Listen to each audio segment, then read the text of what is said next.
Hello campers, Grandpa here. This is the video blab that you have expressed a preference for. And I'm going to start by just showing you the back part of our bedroom. And you can see that tall armoire there and Nana's secretary desk. Now, when we were designing the house, there were going to be a couple of closets down there on the left where the armoire is. And that was going to be where we would stash our clothes. And then back in 2006, we were visiting Samantha and Mark in DC, and I saw that armoire at the Eastern Market Saturday auction. And it was close to the end of the day, and the guy who was selling it really didn't want to have to pack it up and bring it home again, so he made me a really good deal on it. And one of the more fun things about it is, it's made out of walnut, by the way. It's a lovely piece. One of the fun things is that we were traveling in our Toyota Corolla, and I was able to bring it home in the Toyota Corolla because the top assembly comes off with a couple of wing nuts. You can see the wing nut there. There are actually 4 of them, and that top piece comes off. And by the same token, the base assembly is attached with wing nuts, and you can take the base assembly off. And then it turns out that the door and the side panel and the back and the other side panel and the other door are all separate pieces. So just with your fingers, you could undo the wing nuts and break this thing down, and we were able to stick it in the back of the Toyota Corolla, which was really pretty cool. So we brought it back to New York because we were still living there at the time, and it was in our bedroom, and I was getting to like it even more. So that prompted the decision to abandon closets in our bedroom. And as time went by, probably before we actually moved here, we found this antique armoire, which is Nana's, and that serves as her closet. And that solved our storage problem, except for the shoes. Nana has lots of shoes, and they used to live over in that corner in a pretty nice little IKEA shoe rack that Chris got for us. But the problem was Nana's shoes no longer fit in the shoe rack, and just in passing, I'll show you this, which is the piece that I put in the Blab a little while ago. I built this one specifically to house my shoes in those drawers. So that was part of the solution to the problem, but that didn't solve the problem about Nana's shoes. So the solution to the problem about Nana's shoes is what I'm about to show you. And this explains why you haven't heard from me much for the past few days, because I've been busy building a shoe cabinet for Nana. And there it is. And I'll try to show you the header up there. It says Carol Ann, which is Nana's actual name. So this shoe cabinet has room for all of Nana's shoes and a whole lot more stuff. And I'm pretty proud of the design. It's a pretty unique design. First, I'll tell you about the inside. All of those large shelves on the bottom, there are 9 of them. Those shelves are supported on little wooden blocks in the corner, which you can remove. You can put in larger little wooden blocks or smaller ones, so we can adjust the height of those shelves if we ever want to.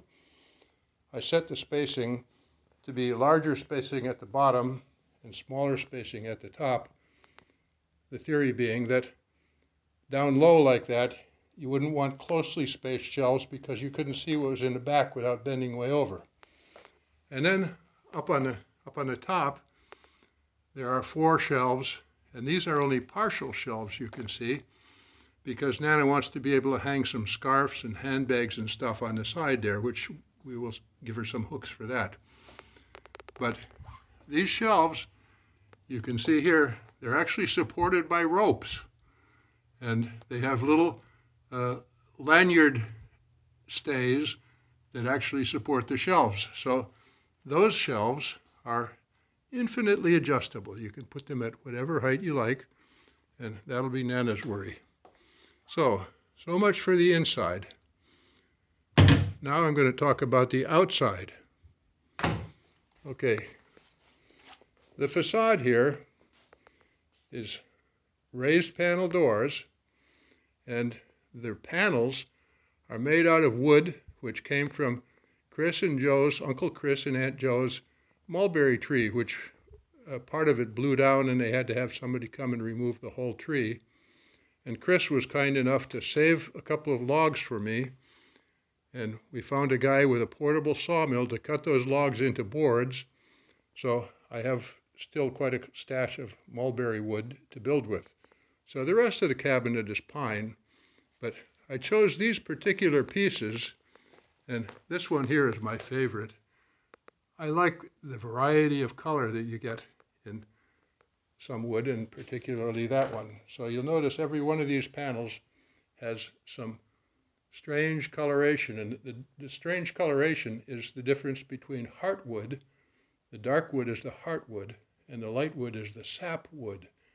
Sapwood is the part of the tree which is still living and sends sap up to the upper branches. The heartwood is dead, but in the case of mulberry wood, it's very durable. It's highly rot resistant, and so I had a lot of fun making these raised panels.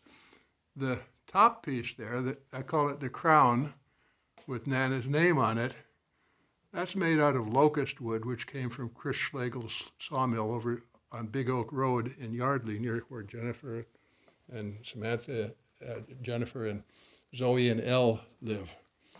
Okay, now the back, and this kind of makes me chuckle, because I could have just put a sheet of plywood on the back, because after all, it's the back.